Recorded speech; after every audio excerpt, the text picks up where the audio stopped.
Assalamualaikum warahmatullahi wabarakatuh.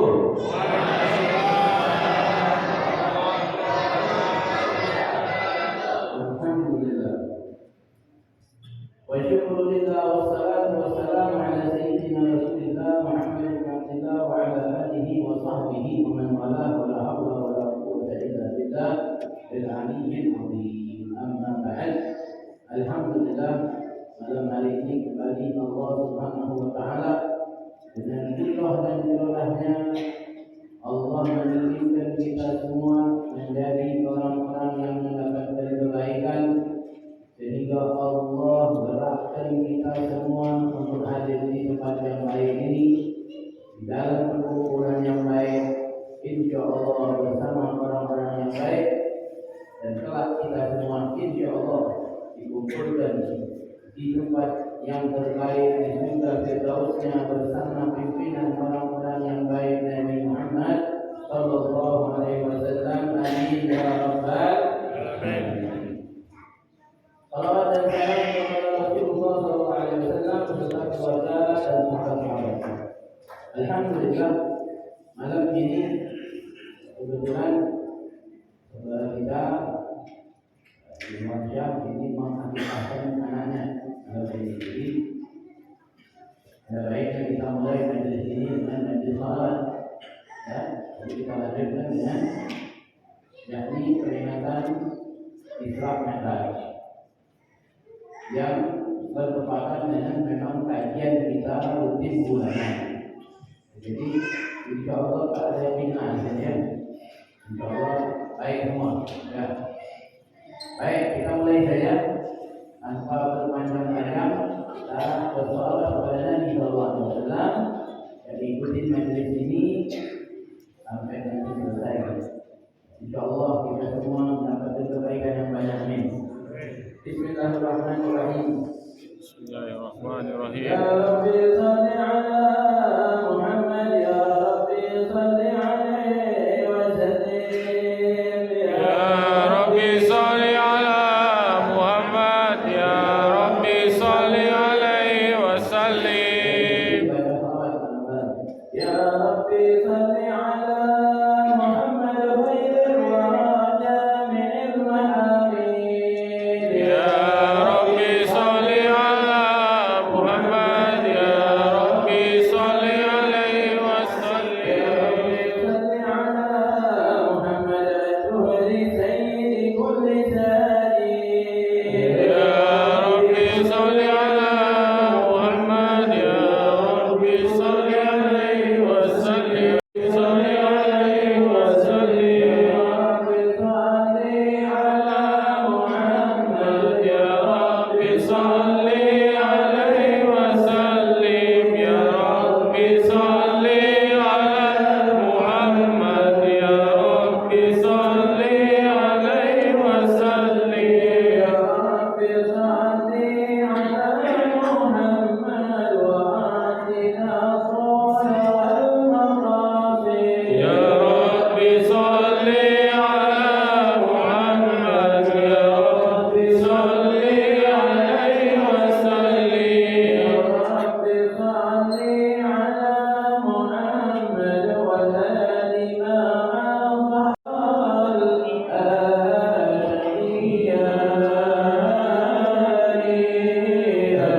al-ashriyah.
اللهم صل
Ya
Anak yang ada di depan kita ini sudah disepakati oleh kedua orang tuanya kakek nenek yang diberikan nama Nur dan Zahra dan Yansa.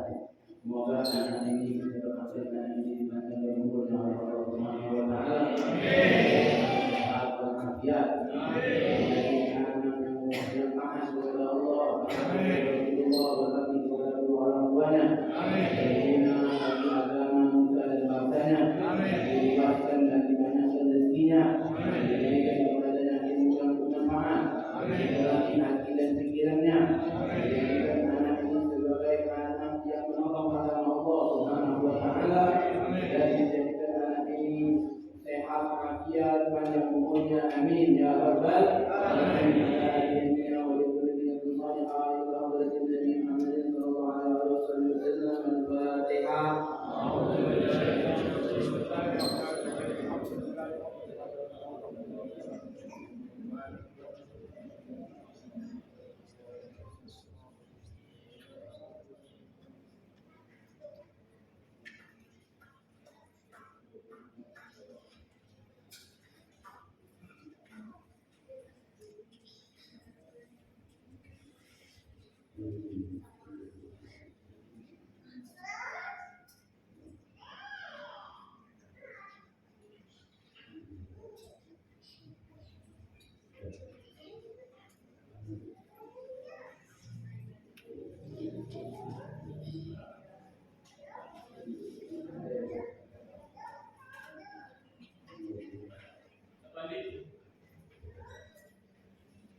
Alhamdulillah.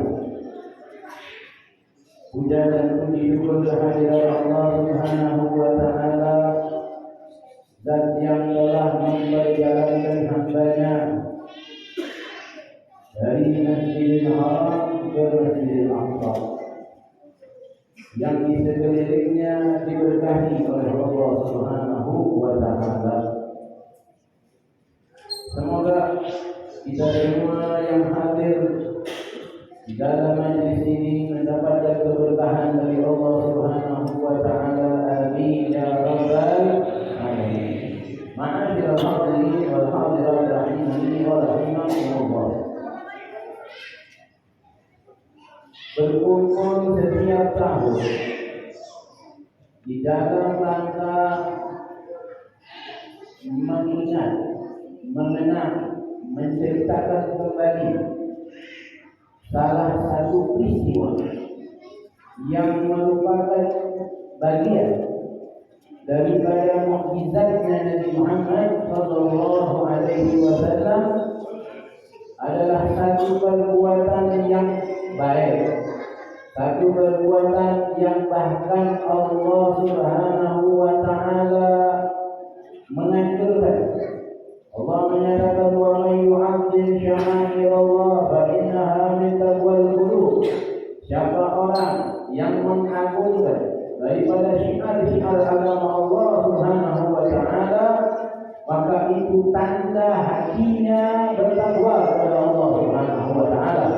Di dalam hatinya ada ketakwaan kepada Allah Subhanahu wa taala. Apa syiar-syiar Allah? Maka para ulama menerangkan tentang syiar-syiar Allah. Azan syiar Allah. Nabi Muhammad syiar Allah. Peristiwa Isra dan Mi'raj syiar Allah. Al-Quran syiar Allah. Ulama juga merupakan bagian daripada syiar-syiar agama Allah. Maka siapa orang yang memuliakan ini semua, memuliakannya, menghormatinya, mengagungkannya, membesarkannya, itu tanda orang dalam hatinya ada ketakwaan kepada Allah. Orang yang meremehkan ulama, tanda ini orang tidak ada takwa di dalam hatinya. Orang yang meremehkan Quran sudah jelas kafir, tidak ada takwa di dalam hatinya. Orang yang menghina Nabi Muhammad ini sudah jelas kafir dan tidak ada takwa di dalam hatinya.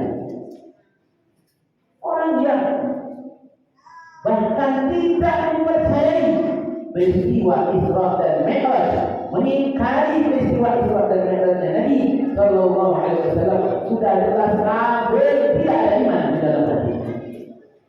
Adapun sebaliknya, orang-orang yang memuliakan ulama, yang memuliakan Nabi, yang memuliakan Quran, yang memuliakan apa-apa yang dimuliakan oleh Allah Subhanahu wa taala, apa-apa yang dibesarkan oleh Allah Subhanahu wa taala, termasuk peristiwa Isra dan Mi'raj. Kalau peristiwa Isra dan Mi'raj ini bukan sesuatu yang luar biasa, maka Allah tidak akan memulai daripada ayat di dalam surah Al-Isra dengan Subhanalladzi Maha Suci dan yang memperjalankan hambanya. Maka karena ini peristiwa besar, maka Allah memulainya dengan Subhan Maha Suci. Maha Suci dari apa? Maha Suci Allah dari ibadah, tidak mampu untuk mengerjakan perbuatannya. Maha Suci Allah dari sifat lemah. Maha Suci Allah daripada tidak dapat memperjalankan hambanya. Allah tidak mampu. Allah tidak mampu melakukan apa saja. Maka Allah Subhanahu wa taala menjadikan peristiwa itu bahkan sebagai asas di dalam urusan agama kita. Yang di dalam peristiwa Isra dan Mi'raj ini, Nabi sallallahu alaihi wasallam menerima perintah salat dari Allah Subhanahu wa taala. Yang mana salat itu akhirnya menjadi tiang pokok daripada agama ini. Bahkan Nabi menyatakan perbedaan kita dengan orang kafir adalah salat. Kalau orang ngaku Islam tapi dia tidak salat, tak jauh beda dia dengan orang yang kafir. Oleh karena itulah ini peristiwa besar. Ini peristiwa merupakan bagian daripada mukjizatnya Nabi Muhammad sallallahu alaihi wasallam. Kepada Nabi Muhammad Ma'asyiral hadirin wal hadirat rahimani wa rahimakumullah. Terlebih di kondisi sekarang ini, di tengah era digitalisasi ini, banyak anak-anak kita bahkan tidak tahu akan pengertian apa yang dimaksud dengan Isra dan apa yang dimaksud dengan Mi'raj. Mereka tidak paham ini. Bahkan sebagian mereka ketika ditanya siapa Nabi setelah Nabi Isa pun dia tidak tahu. Apatah lagi ditanyakan tentang rukun Islam dan rukun iman, sebagian besar mereka tidak mengetahui. Sungguh ini sangat memprihatinkan buat kita semua, masyaallah hadirin. Oleh karena itu maka peringatan yang seperti ini, majelis yang seperti ini, di dalam rangka mengenang peristiwa yang besar itu sangat dianjurkan sekali untuk diadakan, untuk kembali kita aktifkan ini majelis seperti ini. Tak usah kau hiraukan omongan orang-orang yang tidak jelas itu. Tidak usah kau pikirkan ucapan-ucapan mereka yang kotor itu, yang mereka di dalam hatinya itu tidak ada pengagungan kepada Nabi Muhammad, yang mereka di dalam hatinya tidak ada kecintaan kepada Nabi Muhammad Sallallahu Alaihi Wasallam. Kita memuliakan, mengenang akan peristiwa Isra dan Mi'raj ini, karena yang diperjalankan oleh Allah Subhanahu Wa Taala adalah Nabi Muhammad Sallallahu Alaihi Wasallam. Dan karena rasa cinta kita kepada Nabi, maka kita pun mengenangnya. Sebagaimana kita ingat kepada Nabi, maka kita pun ingat akan peristiwa-peristiwa yang dialami oleh Nabi Muhammad Sallallahu Alaihi Wasallam. Maka menceritakan kembali peristiwa kehidupan Nabi Muhammad Sallallahu Alaihi Wasallam tidak ada yang salah dan itu bukan perbuatan bid'ah. Bahkan mungkin wajib untuk kita yang hidup di akhir zaman ini untuk terus menceritakan bagaimana Nabi Muhammad Sallallahu Alaihi Wasallam, apa saja yang dialami oleh Nabi Muhammad Sallallahu Alaihi Wasallam. Bahkan Allah Subhanahu Wa Taala di dalam Al-Quran banyak menceritakan akan kisah-kisah dari Nabi sebelum Nabi Muhammad Sallallahu Alaihi Wasallam. Diceritakan kepada Nabi Muhammad apa tujuannya, wa naqisu min anba'ir rusuli, dan kami kisahkan kisah-kisah Rasul sebelum engkau wahai kekasihku Muhammad, untuk apa? Liutak kita bihi agar hatimu menjadi mantap, supaya mantap hatinya Nabi Sallallahu Alaihi Wasallam. Kita tak ragu dengan keimanan Nabi. Kita tak ragu dengan kuatnya iman Rasulullah Sallallahu Alaihi Wasallam. Akan tetapi Allah kita menceritakan bagaimana kisah Nabi sebelum Rasulullah Sallallahu Alaihi Wasallam. Tujuannya supaya hatinya lebih mantap. Atas bagaimana dengan kita masyarakat hadirin yang hidup di akhir zaman ini, apa kita merasa iman kita lebih kuat dari Nabi Muhammad sehingga kita tidak membutuhkan cerita-cerita ini? Apakah kita merasa hati kita sudah penuh dengan iman dan tidak goyang lagi sehingga kita tidak membutuhkan untuk mendengar ulang kisah-kisah kehidupan Nabi Sallallahu Alaihi Wasallam, bahkan menceritakan ulang tentang mukjizat Nabi Muhammad Sallallahu Alaihi Wasallam? Sungguh kita semua membutuhkan itu. Bahkan kita membutuhkan lebih banyak dari apa yang dibutuhkan oleh Nabi Muhammad Sallallahu Alaihi Wasallam. Semoga dengan perkumpulan kita di malam hari ini, Allah Subhanahu Wa Taala mantapkan hati kita semua di dalam kecintaan kita kepada Nabi Muhammad. Amin ya Rabbal Alamin. Ma'asyiral hadirin wal hadirat rahimani wa rahimakumullah.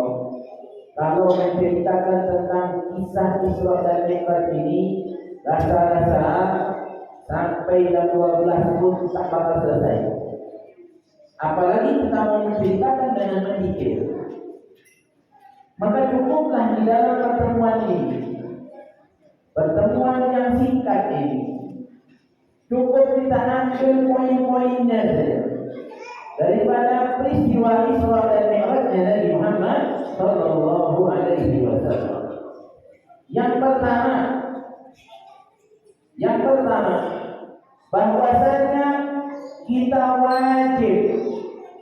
mengimani, mempercayai akan terjadinya peristiwa Isra dan Mi'raj ini.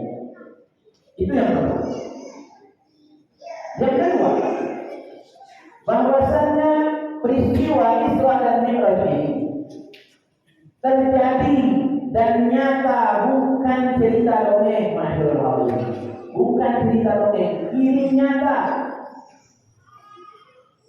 Yang ketiga, bahwasannya Nabi Sallallahu Alaihi Wasallam melakukan peristiwa Isra dan Mi'raj ini, yakni dengan ruh dan jasadnya, bukan ruhnya saja, tapi dengan ruh dan jasadnya. Memang kelompok Mu'tazilah, mereka mengatakan, kaum Mu'tazilah mengatakan Nabi Sallallahu Alaihi Wasallam melakukan peristiwa Isra dan Mi'raj itu hanya dengan ruhnya saja. Apa maksudnya dengan ruhnya saja? Yang dimaksud dengan ruh saja, yakni Nabi Isra dan Mi'raj hanya di dalam mimpi. Masyaallah hadirin. Kalau Nabi melakukan peristiwa Isra dan Mi'raj atau melakukan perjalanan itu hanya di dalam mimpi saja, niscaya itu tidak akan menimbulkan kehebohan. Niscaya itu tidak akan menimbulkan perbedaan pendapat di kalangan para sahabat yang beriman. Kenapa? Apa yang mau diperselisihkan orang mimpi? Ada orang mimpi, gara-gara dia mimpi. Nah, ada. Mana tadi malam mimpi ke Amerika? Protes lagi kira-kira. Hah? Apa itu protes orang mimpi? Iya kan? Tapi tadi malam mana? Tadi malam mana? Naik kuda, berjalan sampai ke Mekah. Sampai di Mekah anak sholat. Anak sholat berjamaah di sana. Kemudian anak berjalan lagi ke Madinah sana. Berziarah ke kuburan Nabi, ke makamnya Nabi sallallahu alaihi wasallam. Kira-kira kalau anak ceritakan begitu tadi malam, di dalam mimpinya ada protes. Ada orang ngawur kalau mau protes mimpi. Iya kan? Ya orang bodoh kalau mimpi mau protes, orang bodoh ngawur. Orang kafir sekalipun tidak akan protes itu. Nah, maaf sehingga terjadi perbedaan pendapat. Sebagian ulama mengatakan bahwa Nabi Sallallahu Alaihi Wasallam sebelum melaksanakan peristiwa Isra dan Mi'raj secara nyata itu, memang Nabi dimimpikan di dalam tidurnya akan perjalanan itu. Ya, makanya ada riwayat di mana Nabi ini melaksanakan peristiwa Isra dan Mi'raj. Ada yang menyatakan dari rumahnya, ada yang menyatakan Nabi ini dari Masjidil Haram, dari seputaran Ka'bah Nabi yang ada di situ. Maka para ulama di dalam hal ini menggabungkan pendapat ini, bahwa memang biasanya para nabi sebelum sebagian itu di dalam peristiwa, sebelum mereka mengalami peristiwa tersebut, dan lebih dahulu Allah hadirkan peristiwa itu di dalam mimpinya mereka. Tujuannya apa? Supaya tidak terkejut lagi. Supaya tidak heran. Nah, maka peristiwa ini selain Nabi memimpikannya, namun Nabi benar-benar melaksanakan peristiwa itu. Nabi dijemput oleh malaikat Jibril, dipersiapkan kendaraan yang namanya buraq. Kenapa disebut buraq? Karena dia secepat kilat dia melangkah. Satu langkahnya sejauh mata memandang, maka disebutlah buraq dari kata-kata barqun, yakni kilat. Itu kalau buraq ini dia tak punya anak. Kalau dia punya anak, kita bisa beli mungkin. Jika kita takut pesawat mau ke Jakarta dengan naik buraq. Ternyata buraq ini tak ada anak dan juga tidak punya induk. Dia khusus diciptakan oleh Allah Subhanahu wa Ta'ala sebagai kendaraan yang digunakan oleh Nabi Muhammad Sallallahu Alaihi Wasallam. Walaupun dalam riwayat yang lain menyebutkan bukan Nabi saja yang pernah naik pulau. Namun ma'asyiral hadirin, yang mesti kita percayai di dalam peristiwa ini dan wajib untuk kita imani bahwa Nabi melakukan peristiwa itu dengan ruh dan jasadnya. Kalau Nabi dengan jasadnya saja tidak pakai ruh, itu tak mungkin pula. Karena itu namanya mayat. Kalau Nabi hanya melakukan dengan ruhnya saja tanpa jasad, itu pun juga mustahil. Kenapa? Karena itu berarti hantu. Ada roh, tak ada jasad. Tapi Allah Subhanahu wa Ta'ala di dalam ayat surah Al-Isra tadi, ayat yang pertama tadi, Allah menyebutkan Subhanalladzi asra bi 'abdihi, ya, bi 'abdihi.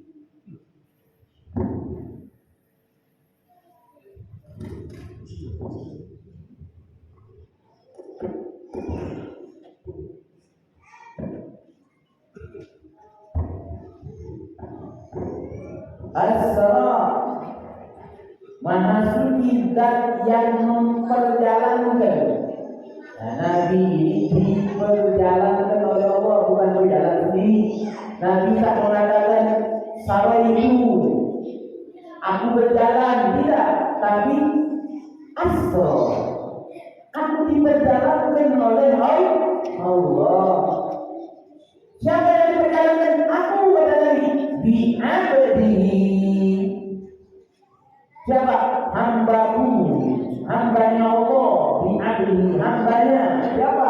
Hambanya yakni Nabi Muhammad sallallahu alaihi wasallam.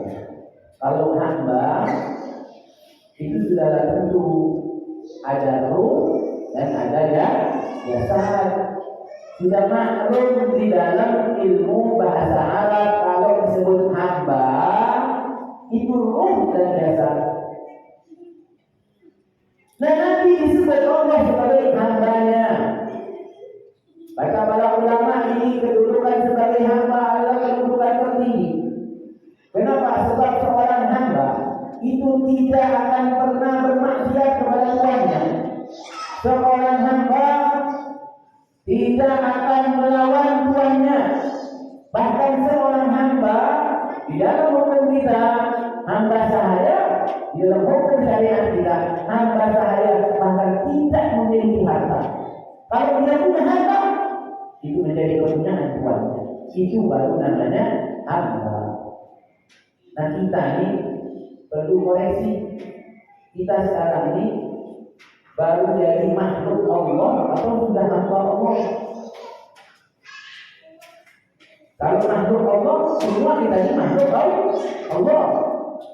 Sapi makhluk Allah, kucing makhluk Allah, kita makhluk Allah, tumbuhan makhluk Allah. Tapi sudah jadi hamba Allah belum? Masih suka mengerjakan yang dilarang? Benar-benar melaksanakan yang diperintah enggak? Benar-benar menerima enggak apa yang diberikan oleh Allah Subhanahu wa Ta'ala pada diri kita? Ridha enggak kita dengan Allah? Jadi kadang-kadang saya mendengar mudah-mudahan kita mendapatkan ridha Allah. Kalau Allah ridha dengan kita, alhamdulillah. Tapi kebanyakan kita ini yang kadang tak ridha dengan apa yang Allah berikan kepada kita. Kalau senang kita semua ridha. Tapi ketika tidak senang, ketika susah, ridha tak? Kalau kita benar-benar hamba, harus kita ridha dengan apapun keputusan Allah Subhanahu, senang atau tidak senang, susah atau gembira, baik atau buruk, kita semua menerima ini dengan ridha. Kenapa? Karena kita hambanya Allah. Tak usah protes dengan Allah. Ya, jangan protes dengan Allah. Terima saja kita. Kalau itu sudah ditakdirkan oleh Allah. Nah, mudah-mudahan kita semua jadi hamba Allah. Amin. Itu menjadi hamba Allah ini kita mesti belajar, mesti paham mana-mana yang Allah perintahkan, mana-mana yang Allah wajibkan, mana-mana yang Allah larang, mana-mana yang Allah harapkan untuk kita lakukan. Apa yang menggembirakan Nabi, apa yang membuat sedih Nabi, maka kita lakukan yang menggembirakan dan tinggalkan yang membuat sedih Nabi Muhammad Sallallahu Alaihi Wasallam. Maka perhatikan diri kita sudah jadi hamba Allah atau belum. Subhanalladzi asra bi 'abdihi lailan minal masjidil haram ilal masjidil aqsa. Lailan kata para ulama cuma sebentar daripada malam. Hanya beberapa jam. Hanya beberapa jam. Tidak satu malam penuh. Atau mungkin sebagian kita masyarakat hadirin kita sudah tahu bahwa peristiwa Isra dan Mi'raj itu terjadinya pada waktu malam. Mungkin sebagian kita nanya atau mungkin bertanya-tanya begitu. Kamu bertanya, kenapa mesti Isra Mi'raj? Kenapa enggak siang kan begitu? Pernah nggak kita mikir nanyakan begitu? Kira-kira kenapa kira-kira Isra Mi'raj di malam? Kenapa nggak siang kan begitu? Jika kelihatan Nabi Muhammad itu waktu kelihatan begitu. Kira-kira ada yang bisa jawab? Kenapa peristiwa Isra Mi'raj itu terjadi di waktu malam? Ayo siapa yang bisa jawab? 100.000. Kenapa peristiwa Isra Mi'raj itu terjadinya malam? Kenapa nggak siang? Ayo. 100.000. Ada yang mau? Sudah kalau ada yang mau masuk kantong lagi. Kenapa ya? Coba kalau siang kan begitu, banyak yang lihat kan begitu. Masyaallah Allah Subhanahu wa taala dan menciptakan kita itu Maha mengetahui akan keadaan kita. Bukankah sebelum peristiwa Isra dan Mi'raj itu sudah banyak nampak akan mukjizat Nabi Muhammad Sallallahu Alaihi Wasallam.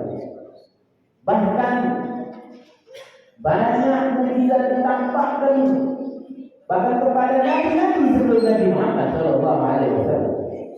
Bagaimana Nabi Soleh mengeluarkan onta dari batu keluar. Tapi apa yang terjadi? Malah mereka bunuh rame-rame onta itu. Mereka mengingkari akan mukjizat Nabi Soleh. Nabi Sallallahu Alaihi Wasallam yang sedang berjalan dinaungi dengan awan itu, apa kurang dari mereka? Sebagai tanda Nabi Muhammad Sallallahu Alaihi Wasallam. Bagaimana Nabi keluar air dari tangan daripada sela-sela daging kemarinnya? Bagaimana Nabi menerbangkan makanan? Apa itu semua kurang buat mereka mukjizat itu?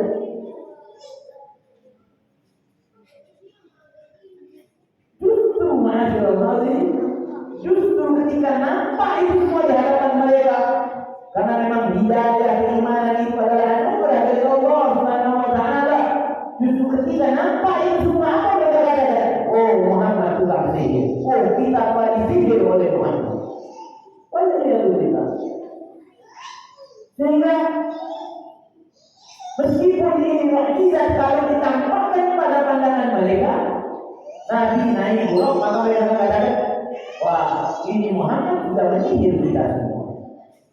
Makanya Allah Subhanahu wa taala tidak menjadikan peristiwa Isra dan Mi'raj ini pada waktu siang. Sebagai apa? Sebagai ujian bahkan bagi orang-orang yang mengaku beriman kepada Nabi Muhammad Sallallahu Alaihi Wasallam. Ketika Nabi melaksanakan peristiwa itu di waktu malam yang tidak banyak orang yang menyaksikan, tidak ada orang yang menyaksikan bahkan ketika dan orang kafir. Orang-orang yang sudah beriman kepada Nabi SAW, seketika itu juga sebagian mereka berpaling dari Nabi Muhammad SAW. Akan mengatakan Nabi gila dan seterusnya. Waliyahulillah. Kata para ulama, inilah hikmahnya. Bahwasanya Allah Subhanahu wa Ta'ala ingin membersihkan orang-orang yang berada di sekeliling Nabi Muhammad SAW, yang mengaku beriman kepada Nabi Muhammad itu diuji, dibersihkan, dan setengah-setengah dibersihkan. Kabur mereka dari Nabi SAW. Ketika Nabi menceritakan ini, jika yang tinggal bersama Nabi benar-benar orang-orang yang memang kuat di dalam keimanannya, kedua Nabi Muhammad. Bahkan Sayyidina Abu Bakar As-Siddiq ketika sampai cerita ini kepada beliau, bahkan sebagian orang-orang kafir sengaja mendatangi Abu Bakar As-Siddiq. Siapa tahu dia akan berubah kalau mendengar cerita ini. Diceritakan oleh Abu Lahab bahwa teman kau dia mengatakan tadi malam dia pergi ke Masjidil Aqsa. Itu baru cerita Masjidil Aqsa. Nabi belum cerita ke Mi'rajnya, baru Isra'nya yang Nabi ceritakan. Karena di zaman itu orang dari Mekah menuju ke Masjidil Aqsa itu naik onta perjalanan 1 bulan. Nabi cuma beberapa jam dulu itu. Sehingga akalnya mereka menolak. Di zaman itu belum ada pesawat. Kalau kita bilang ada pesawat sekarang, mungkin akal kita akan bisa lebih menerima. Dan itulah yang namanya keimanan. Tidak semua mesti masuk di dalam akal kita, di dalam beberapa perkara. Tapi masuk melalui peristiwa Isra dan Mi'raj ini bukan hanya dalil nakli saja, bukan hanya apa yang terdapat di dalam surah Al-Isra dan juga di dalam surah An-Najm itu saja. Itu merupakan dalil nakli, tapi peristiwa Isra dan Mi'raj ini juga terdapat dalil-dalil akal. Ya, di dalam peristiwa Isra dan Mi'raj ini juga terdapat dalil-dalil akal. Ketika Nabi SAW menceritakan aku pergi ke Masjidil Aqsa sana, mereka tanya kepada Nabi, bagaimana ciri-ciri Masjidil Aqsa? Nabi sebut itu namanya dari akal, karena mereka di dalam akalnya mereka pernah lihat Masjidil Aqsa. Begini. Nah, namun terkadang sebagian orang memang masih membutuhkan bukti, tapi tidak dengan Sayyidina Abu Bakar As-Siddiq. Ketika dia mendapatkan cerita ini, maka kata Sayyidina Abu Bakar yang menyampaikan siapa? Suami engkau, teman engkau. Itu mengizinkan orang kafir itu. Temannya engkau yang ngomong begitu. Muhammad, kata Sayyidina Abu Bakar, kalau yang ngomong dia, yang lebih dari itu percaya. Yang lebih dari itu aku percaya. Bahkan orang-orang kafir tulis di sana menguji Nabi SAW dengan dalil akalnya mereka. Mereka katakan kepada Nabi, kalau memang benar engkau melakukan perjalanan dari malam itu, coba ceritakan kepada kami bagaimana keadaan serombongan kafilah yang di saat ini lagi di dalam perjalanan menuju ke Mekah. Dan Nabi melihat itu semua. Disinilah kata para ulama juga hikmah kenapa perjalanan Isra dan Mi'raj Nabi ini memakan waktu beberapa jam. Kalau Allah mau mempercepat itu mudah saja.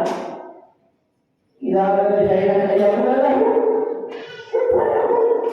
Tapi dari sini tidak maksudnya bisa saja. Tapi disinilah ya hikmahnya. Disinilah tujuan Allah mengajarkan Nabi Muhammad SAW. Apa? Linuriyahu min ayatina. Jika Nabi melihat ada serombongan kafilah itu yang mereka berjalan, yang di depan rombongannya ini ada onta yang berwarna hitam. Maka Nabi bahwasanya kafilah itu, mereka rombongannya akan sampai di sini pada hari ini, kata Nabi. Pada hari ini, hari yang sudah setelah beberapa hari setelah itu. Kemudian kata Nabi, kenapa mereka terlambat datangnya? Karena rupanya mereka tersesat jalannya. Dan rombongan ini, kata Nabi, dipimpin di depannya oleh onta yang berwarna hitam. Sehingga orang-orang kafir Quraisy di hari yang disebutkan oleh Nabi itu, mereka menunggu-nunggu kedatangan kafilah. Benar apa enggak omongan Nabi? Ditunggu sampai setengah hari tak ngomong. Namun tiba-tiba ada orang yang berteriak, sudah datang, sudah datang. Mereka melihat ada serombongan kafilah yang datang, dan memang benar di depannya yang memimpin kafilah itu adalah onta yang berwarna hitam. Sallallahu alaihi Muhammad. Jadi Nabi benar-benar menyaksikan itu peristiwa-peristiwa itu. Jadi ini dalil akal namanya. Terbukti dengan apapun. Namun keimanan tetap tidak mereka dapat dari orang-orang lain. Masyaallah, hadirin, beruntung kita yang hidup di akhir zaman ini, yang kita mengimani akan peristiwa Isra dan Mi'raj Nabi Muhammad SAW. Nah, oleh karenanya maka harus masuk di dalam keyakinan kita bahwasanya Nabi SAW melakukan Isra dan Mi'raj dengan ruh dan jasadnya. Kemudian masyaallah, Nabi Shallallahu Alaihi Wasallam di dalam peristiwa Isra mendapatkan banyak sekali pelajaran. Nabi diperjalankan bahkan menuju ke satu tempat yang dimana di situ nantinya akan menjadi kota Madinah, tempat hijrahnya Nabi Muhammad Shallallahu Alaihi Wasallam, dan banyak peristiwa-peristiwa yang Nabi alami. Nabi melihat, Nabi mampir ke kuburnya Nabi Musa. Nabi juga mampir ke tempat lahirnya Nabi Isa, Bethlehem, ya, tempat pemotongan hewan, tempat lahirnya Nabi Isa. Disitulah Nabi diperjalankan, nampak jelas, ngambil keberkahan. Maka ngambil keberkahan itu ada. Ya. Nabi saja dinampak jelaskan begitu. Ya, Nabi disampaikan oleh Allah ke pohon tempat di mana Nabi Musa beristirahat. Ketika dikejar-kejar oleh Nabi Israel. Nabi berdoa di situ. Maka tempat-tempat bersejarah khususnya yakni bekas-bekas para nabi ataupun orang-orang soleh, maka di situ terdapat keberkahan maksud Allah. Kemudian hal lain yang mesti juga kita imani adalah bahwasanya Nabi SAW selain melaksanakan perjalanan Isra, yakni Nabi diperjalankan dari Masjidil Haram ke Masjidil Aqsa, Nabi juga diperjalankan menuju Sidratul Muntaha, yakni dalam peristiwa Mi'raj, urut naik ke sana, naik ke langit. Dan Nabi SAW berjumpa dengan Allah, melihat kepada Allah. Tapi para ulama berbeda pendapat di dalam cara Nabi memandang kepada Allah.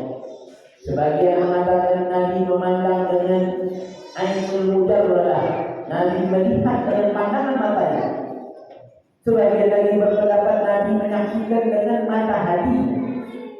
Namun kita ahli sunnah wal jamaah mengikuti pendapat sebagaimana apa yang dikatakan oleh Ibnu Abbas, bahwa Nabi SAW melihat, memandang kepada Allah Subhanahu wa taala dengan pandangan zahirnya. Sallallahu alaihi Muhammad.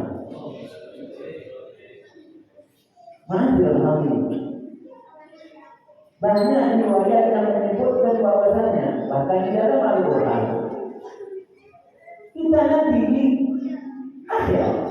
Ketika kita sudah masuk ke dalam surga, maka kita dapat memandang kepada Allah.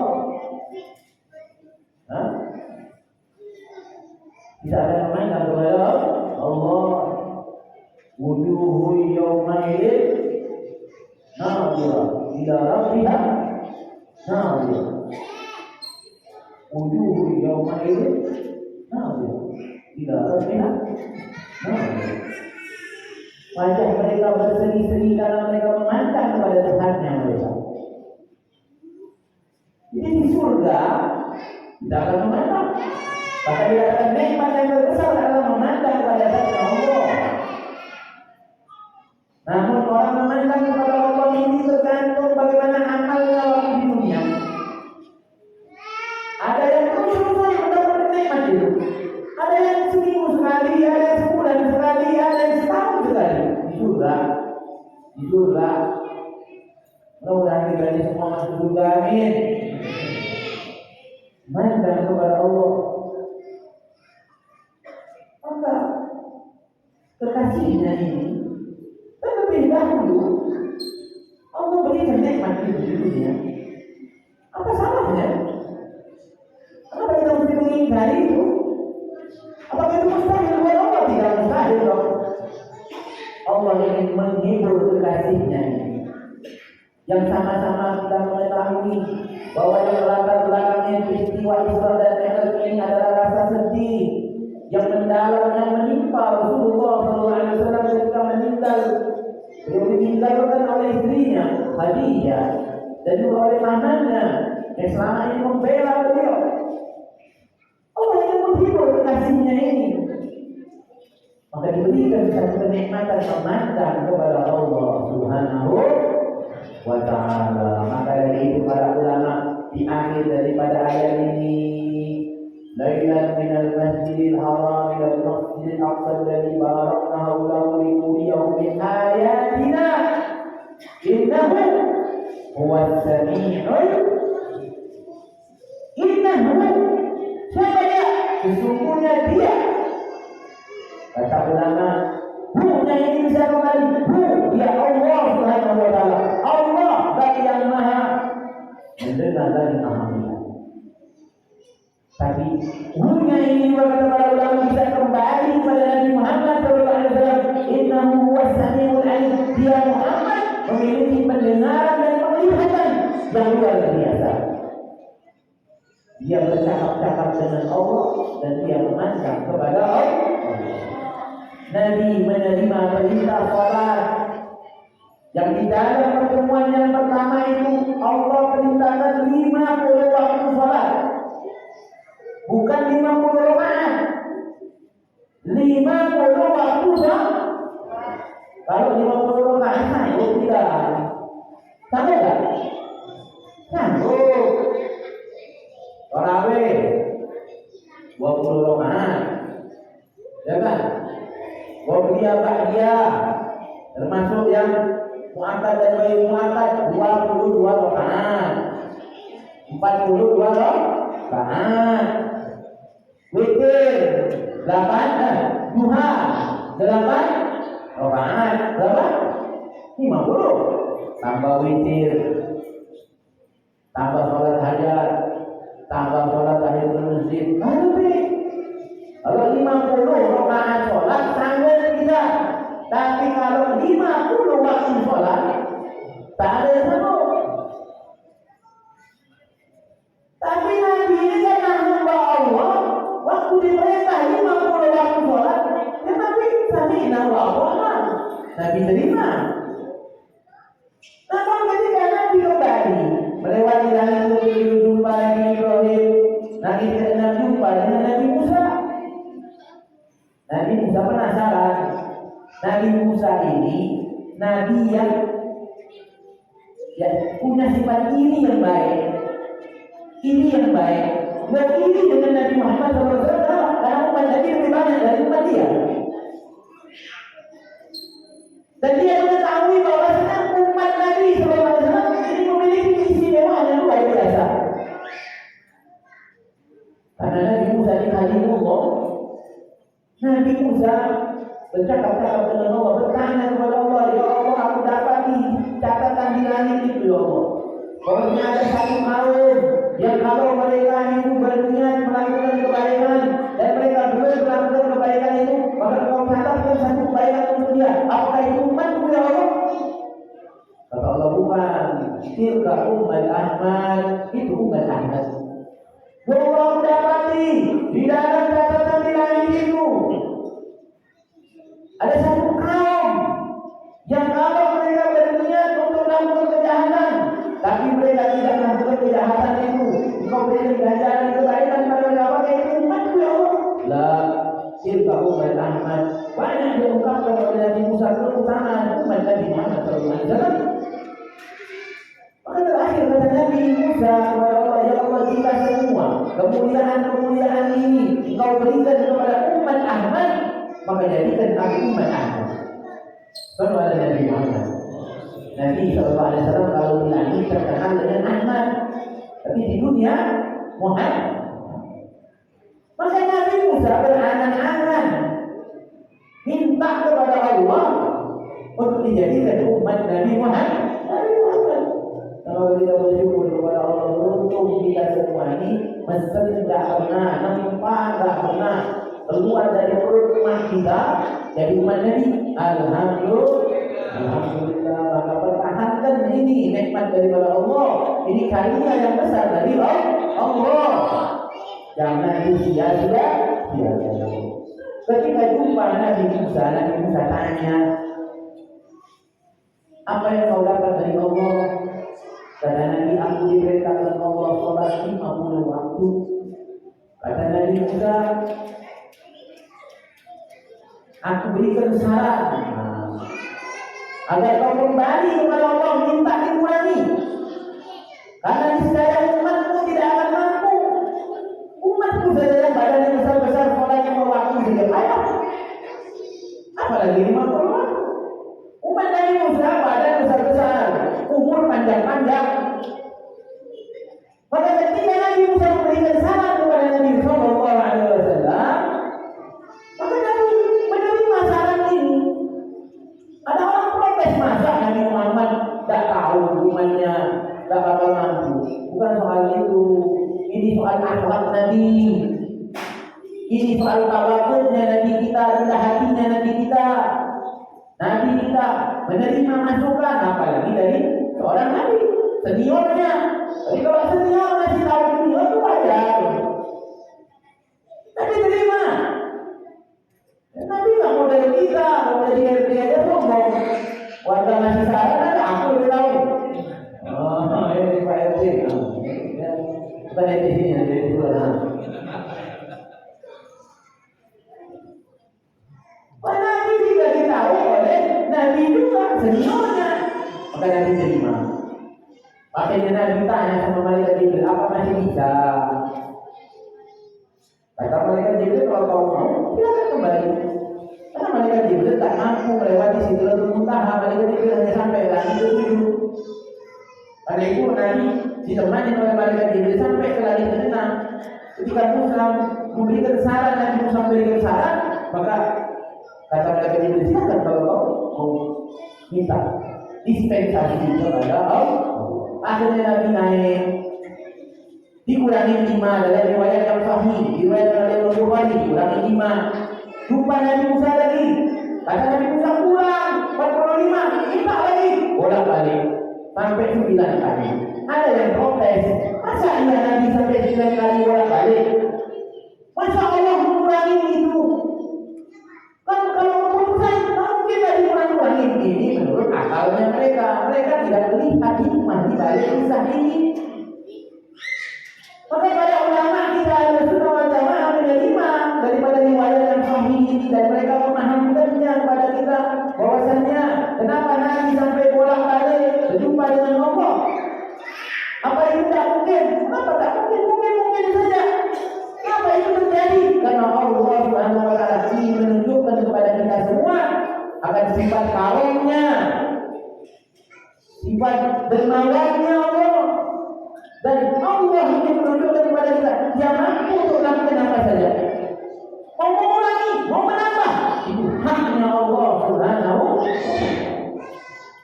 satu pelajaran.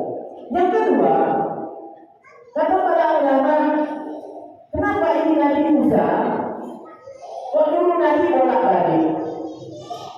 Sebab Nabi Musa ini ketika melihat Nabi kembali dari perjumpaan dengan Allah, ia melihat pada wajah Nabi ini enak dilihat, nikmat dipandang. Nabi balik lagi lebih nikmat lagi. Maka dia berpengen berlama-lama memandang wajah Nabi Muhammad Sallallahu Alaihi Wasallam. Semoga kita semua ini diberi oleh Allah Subhanahu Wa Taala kesempatan untuk kita dapat memandang kepada wajah Nabi Muhammad Sallallahu Alaihi Wasallam walaupun hanya di dalam tidurnya kita. Amin ya Rabbal. Walhasil bolak-balik sampai datang akhir dikurangi dari 5. Hikmah dibalik ini semua ma'asyiral hadirin. Kata para ulama, hendaknya kita selaku umat Nabi Sallallahu Alaihi Wasallam menjaga sholat yang 5 waktu ini sebagai tanda terima kasih kita kepada Nabi Muhammad yang sudah memperjuangkan bolak-balik. Nabi ini pemadu ma'asyiral hadirin. Beliau hamba Allah yang tidak mungkin untuk minta dikurangi, tidak mungkin. Tapi karena memang rasa kasih sayangnya kepada kita umatnya, maka Nabi Sallallahu Alaihi Wasallam meninggalkan diri semua. Oleh karena itu malu kita kepada Nabi Muhammad kalau sholat yang 5 waktu ini masih juga bolong-bolong, masih juga tidak kita jaga. Namun kita semua jadi mudah menolong Allah untuk menjaga sholat yang 5 waktu ini. Semoga Allah Subhanahu Wa Taala ajarkan kita semua kepada taat kepada Allah Subhanahu Wa Taala. Amin ya rabbal alamin. Ma'asyiral hadirin wal hadirat rahimani wa rahimakumullah. Banyak kisah di balik perjalanan Nabi, ditampakkan banyak hal oleh Allah Subhanahu Wa Taala. Namun rasanya sudah jam 9.30, cukuplah daripada pertemuan kita di malam hari ini. Yang terpenting adalah bahwa kita mengimani akan peristiwa Isra dan Mi'raj ini, dan hendaknya kita menceritakan kisah ini kepada anak dan istri kita, khususnya anak-anak kita, supaya mereka tahu bahwa ada peristiwa ini yang terjadi dan kita wajib mengimani ini. Kemudian bahwa peristiwa-peristiwa yang dihadapi oleh Nabi SAW, disaksikan oleh Nabi Muhammad SAW, kesemuanya itu memiliki makna-makna, hikmah-hikmah yang sangat baik untuk kita pelajari. Oleh karena itu silahkan ya pulang dari sini, ayo kita kaji lagi apa saja peristiwa yang dialami oleh Nabi Sallallahu Alaihi Wasallam, apa saja yang disaksikan oleh Nabi Sallallahu Alaihi Wasallam di dalam perjalanan Isra dan Mi'raj tersebut. Nah, mudah-mudahan dengan kita mengkaji ini akan ditambahkan dan makin bertambah keimanan dan kecintaan kita kepada Nabi Muhammad Sallallahu Alaihi Wasallam. Ma'asyiral hadirin wal hadirat rahimani wa rahimakumullah. Mudah-mudahan pertemuan kita di malam hari ini dijadikan sebagai perkumpulan yang disayangi, dikasihi oleh Allah Subhanahu Wa Taala, dan semoga pertemuan kita di malam hari ini mengundang rahmat Allah, mengundang ridho Allah Subhanahu Wa Taala, dan tidak kita berdiri dari masjid ini melainkan Allah sudah ampun dosa kita semua. Allah kabulkan hajat-hajat kita semua, menjadikan kita semua hamba-hambanya yang dicintai oleh Allah Subhanahu Wa Taala, dan semoga kita semua akan dikumpulkan bersama Nabi Muhammad. Amin ya rabbal alamin. Nah, ini saja rasanya. Apa perlu ada tanya jawab? Karena memang ini pun kalau tidak salah majelis terakhir, ya. Karena bulan depan sudah masuk bulan Sya'ban, tanggal 6 Maret itu sudah masuk 15 Sya'ban. Dan setelah itu majelis kita libur, ya. Majelis libur. Nah, mumpung masih ada waktu, kita berada di bulan haram. Ya, di bulan haram nih, bulan Rajab, bulan mulia. 1 hari di bulan haram ini sama seperti 30 hari di luar bulan haram. 1 hari di bulan Ramadan sama seperti 30 hari bulan Haram. Jadi satu hari di bulan Haram itu berbanding 30 hari di luar bulan Haram. Artinya kalau kita beramal ibadah di bulan Haram, bulan Rajab ini, maka ganjarannya dilipat gandakan oleh Allah. Begitupun kalau kita berbuat dosa kita juga dilipat gandakan oleh Allah Subhanahu wa Ta'ala. Nah, ini masih ada beberapa hari lagi. Mari kita isi bulan Rajab ini dengan memperbanyak ibadah. Terserah ibadah apa saja. Quran mulai dibaca lagi. Jangan tunggu Ramadan. Ya, mulai dari sekarang. Nanti Sya'ban ditinggalkan. Nanti Ramadan, insya Allah kita punya target-target untuk menghatamkan Quran. Dan di bulan Sya'ban ini, ayo berbanyak istighfar kepada Allah. Ya, berbanyak istighfar. Dan meskipun ini hadisnya baik, ya, wasya'allah, wasya'allah alihi, warahmatullahi wabarakatuh. Share, tidak apa-apa. Kita ambil pendapat ulama yang mengatakan boleh beramal dengan hadis baik. Bahkan Imam Nawawi menyatakan itu di banyak tempat, di dalam kitab-kitab beliau, di dalam kitab Tibyan, di dalam kitab Al-Azhar. Beliau ulang-ulang ini. Bahwa ulama hadis sepakat boleh mengamalkan hadis dhaif kalau untuk lisanri wa tarhib wa fadailul amal.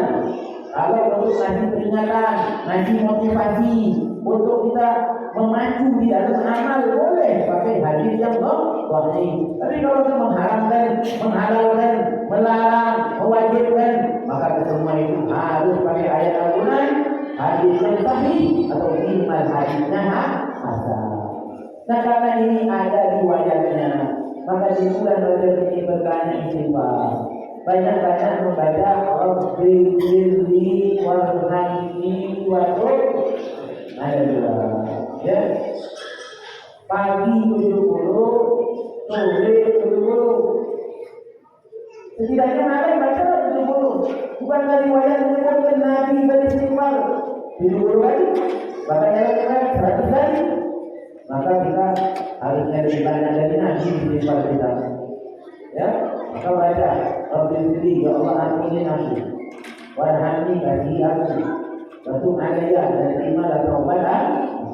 Baca Rabbil Birli warhamni wadud. Ayo baca dalam-dalam. Rabbil Birli warhamni wadud alayya. Rabbil Birli warhamni wadud alayya. Rabbil Birli warhamni wadud. Rabbil Birli warhamni wadud.